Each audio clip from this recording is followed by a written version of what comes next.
This week's story is called The Echo of 1874. We start with just a little background on this story. Across the Atlantic Ocean in Ireland in 1874, they were faced with the biggest famine they had ever seen. Millions of people were starving, desperate, and needing the help from the world that had left them behind. A whole group of people that had felt forgotten about. Thousands of miles away back in the United States, somewhere in Oklahoma, this news reached the impoverished nation of the Choctaw.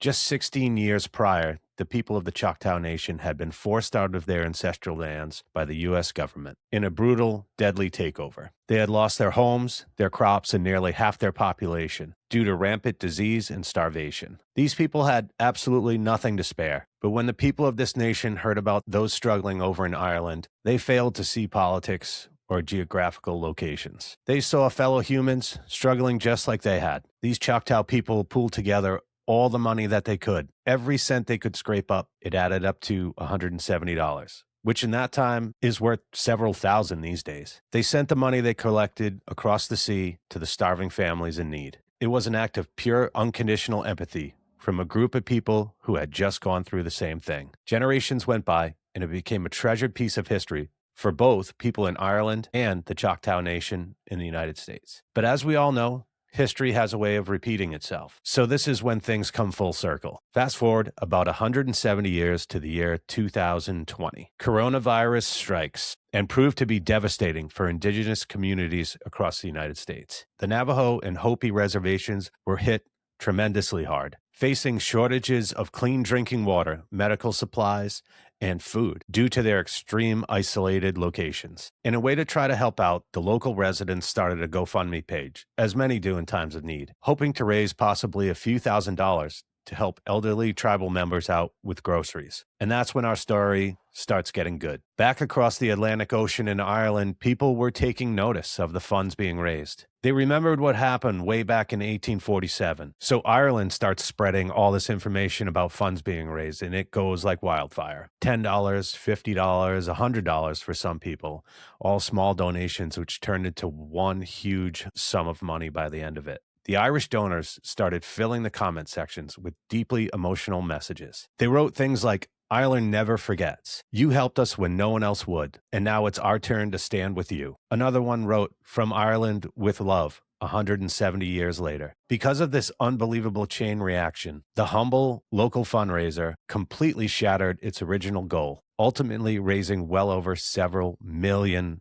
dollars. And the money, it just didn't buy food. It funded entire supply distribution networks, bought high-grade medical personal protection equipment, secured clean water drinking tanks, and saved countless lives across the reservations. It's really unbelievable how a small tribe putting together a small act of generosity in 1874 traveled across time all these years, and then it multiplied in the hearts of those who found out online. A whole new generation of people. And then that returned back across the ocean to rescue these tribes when they needed it the most. Kindness is always an investment that pays dividends, even if you can't see them, and even if it takes over 100 years. When you look at the world around us right now, everything's screwed up. The news can really get you down. You may think that your small act of kindness isn't going to help in this divided world we live in, but I think this story proves we're all wrong. You never know how your ripple will end, where it will spread to, and who it will affect. But somehow, whether it's big or small, you change the world. The Choctaw Nation and the Irish citizens proved that our greatest strength isn't power or technology, and it may just be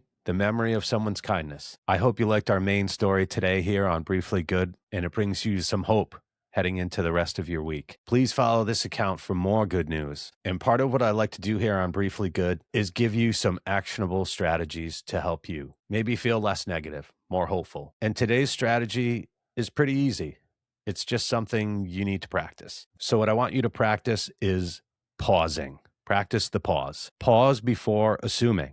Pause before accusing. Pause before reacting negatively. Make this shift from the fight or flight response your brain has to a more rational decision-making one. And it's one of these things that the more you do it, the more you become aware of how it can be helpful. I'm probably not alone in thinking this way, but a lot of times you snap, judgment, react to something. And then an hour later, a day later, a week later, you realize, I should have thought about that a little more before I said those things or I acted a certain way. So I'm trying to pause more in my personal life. Sometimes it works and sometimes I need to practice more, but give it a try and see if it's working for you. And that's our actionable strategy for this week's episode.